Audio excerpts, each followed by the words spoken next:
রোজিনা তুমি এখানে মানে? কইছে এইখানে আমার বিয়ে হয়েছে। ছেলেটা মোটরসাইকেল থামিয়ে ওখানে পা লাগালো, আর রোজিনা এক পা দু পা করে এগিয়ে এগিয়ে চলে গেল ওইখানে। এরা দুজন গল্প করছে। এইবার কথাটা ভালো করে মনে রাখুন, একটা মহিলা কোনো আজনাবী মানুষের সাথে বিনা কোনো প্রয়োজনে কথা বলতে পাবে না। একটা মহিলা কোনো একটা আজনাবী পুরুষের সামনে মুখ খুলে দিয়ে দাঁড়াতে পাবে না। একটা আজনাবী বেটা ছেলের সামনে একটা আজনাবী মেয়ে ছেলে এইভাবে নির্জনে এক জায়গাতে দাঁড়িয়ে কোনো কথা বলতে পাবে না। এখন এই মহিলা যদি তর্ক করে, কি বলে,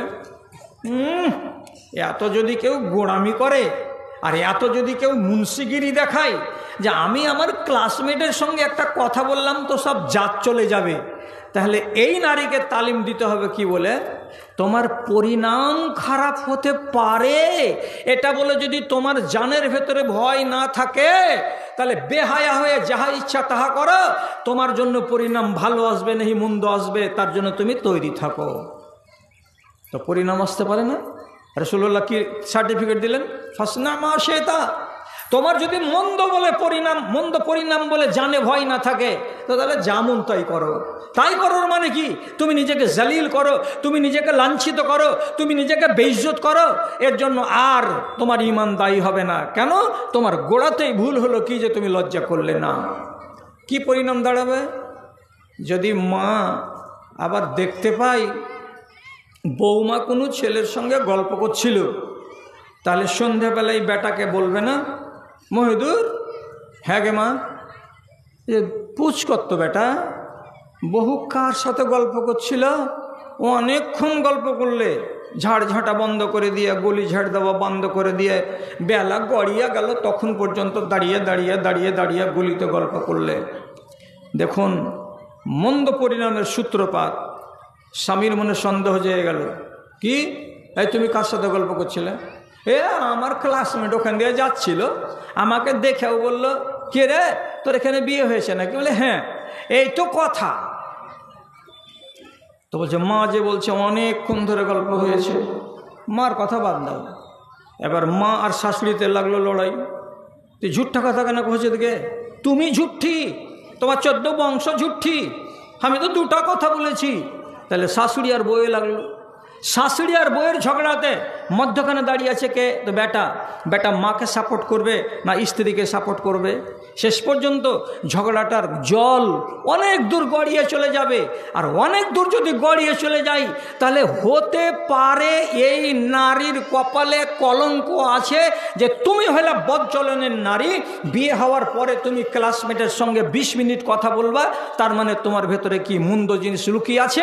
তোমার মতো বেটি ছেলেকে আমি স্ত্রী বলে রাখবো না, তুমি হলো পরনষ্টা নারী, আমার বিশ্বাস তোমার উপর থেকে উঠে গেল, তোমাকে আমি আর পছন্দ করি না।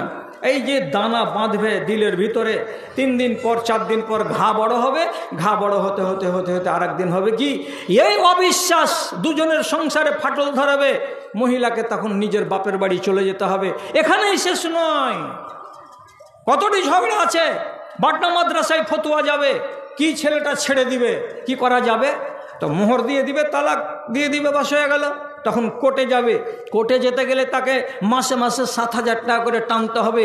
কতদিন? যতদিন এই মেয়েটির বিয়ে না হবে। আবার যদি উল্টো হয় যে এই মহিলাই বলছে ওর ভাত খাবো না, ভাত খাবি না তো তাহলে মোহরানা ঘুরিয়ে দে, ও যে তুই যে 1 বছর আমার কাছে থাকলো তো মোহরানা কেন ঘুরিয়ে দিব? ঘুরিয়েও দিবেও না, খোলাও হবে না, সমাজ বসবে, লড়ালড়ি হবে, ফাসাদ হবে গ্রামের ভেতরে। কত জল কত দূর গড়িয়ে চলে যাবে, আপনি বুঝতে পারছেন?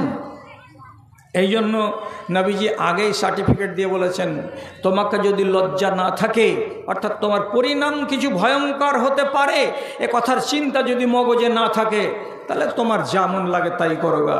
মুখ পুড়ে যেতেও পারে, মুখ পুড়ে ছাই হয়ে যেতেও পারে। অতএব কি শিখলাম? লজ্জা এমন একটা গুণ, যে গুণটা মানুষের ভেতরে থাকতে গেলে তার ঈমান বৃদ্ধি হয়, মানুষটার ঈমান তাজা থাকে। এবং এই ভালো গুণটার সঙ্গে আল্লাহও জড়িয়ে, এই ভালো গুণের সঙ্গে নবী জড়িয়ে, এই ভালো গুণের সঙ্গে সাহাবায়ে কেরাম জড়িয়ে, সবাই জড়িয়ে। আপনাকে একটা কথা বলি, বেশি লম্বা চড়া কথা বলছি না আপনাকে, একটা ছোট্ট করে হাদিস বলছি।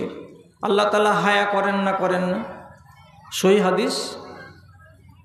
আল্লাহ রাব্বুল আলামিন নবী বলছেন, ইন্নাল্লাহা হায়ুন কারীমুন ইয়াস্তাহি মিন আবদিহি ইযা রাফা'a ইয়াদাইহি আন ইয়ারুদ্দাহু সিফরা। কি বলা হলো? একটা বান্দা যদি সে নিজের মুসাল্লাতে বসে বসে এই রকম করে দুখানা হাতকে তুলে দিয়ে আল্লাহ রাব্বুল আলামিনের কাছে কিছু চাই, কিছু যদি দরখাস্ত করে, যেমন কোনগুলো দোয়া? আল্লাহুম্মা ইন্নী আসআলুকাল জান্নাতাল ফিরদাউস, আল্লাহুম্মা ইন্নী আসআলুকা ইলমান নাফিআন।